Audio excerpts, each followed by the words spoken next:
Assalamu alaikum Oşkovardın görүүчүлөрү, биздин катталуучулар, жылкы күйөрмандары, саябкерлер, биздин оокаттын Kemal Ata айылынан салам айтабыз. Kemal Ata'dan, Бекзаттан өзүңүздөр көрүп турган күчтүү өспүрүм сатууга чыкты достор. Биз менен бирге болуңуздар. Лайктан басып коюп көрөбүз туугандар. Өспүрүмдү байкаңыздар, эл тараза эл сынчы демекчи. Суак айлыктарын өзүңүздөр көрүп турасыздар достор. Токтотчу бир. Бекзат өспүрүмдүн өртү келтирбе, дерски, я?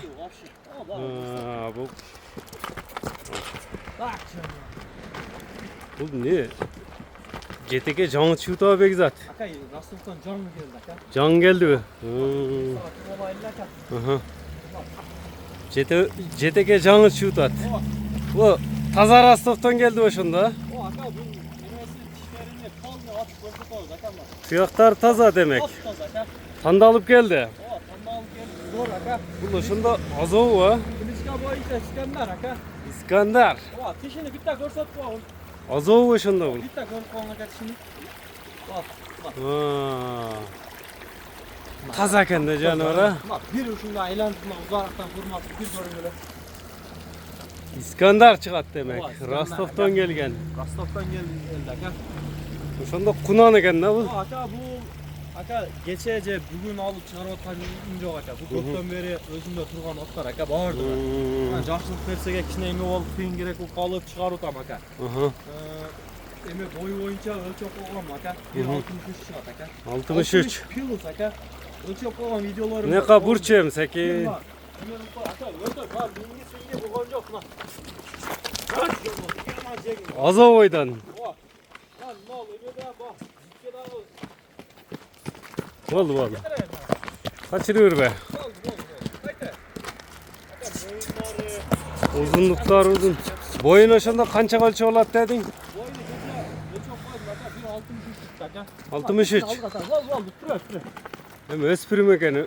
Өсөт да. Машина келет атат. Бияка өтүп албайсыңбы? Bir tartıp koyun. Ne kadar tuvalı koy. Acele getir. Мына. Айыпчоо экен буйруса, а? Atmaya bak. Attım. Şöyle bir tartıp koyun varsa da tutarım. Yakından. Bak. Al rakaydaygın. Bak. Evet. Yakından beri. Vay. Bütün oldu degenlerge bir tartıp koyun varsa. Ошо така көрөлөк. Kafa gördüler. Yaka iki çeşer. Yaka. Искандардай ат болсун депсиң да. Tap taza dancak. Yaka. Данчак. Yesin aytam aka bak. Yesin aytı. Bak niyema özüm at geldirdim. Bak gol bolu, beme olup. Altınlarından ötkönce olkan aldım aka. Niyema özü. Экинчи кол экен да саңа дагы. Niyema geldik lan men жақсылыққа сатқан dedim. Men bana daha көп болды de. Men daha жақсы нәрсе саттым aka. Ошондо жазда келген партиялардан болуп калабы. Ошондо болуп калат aka. Bak bizde ömege gönlümüzde zor болып қалды aka. Быйыл кышта үйрөтсө болот дегин.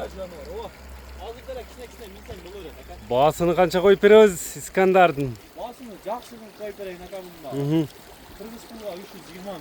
320 миң сурай берет. Базарда деле 500 миң дейт aka буну. Мына. Сата турган бул эмне кайда? Экранда номерлер менен байланышып берет, а Бекзат? Мынакей туугандар, Искандардын баасы айтылды. Баасын келишип алыңыздар туугандар.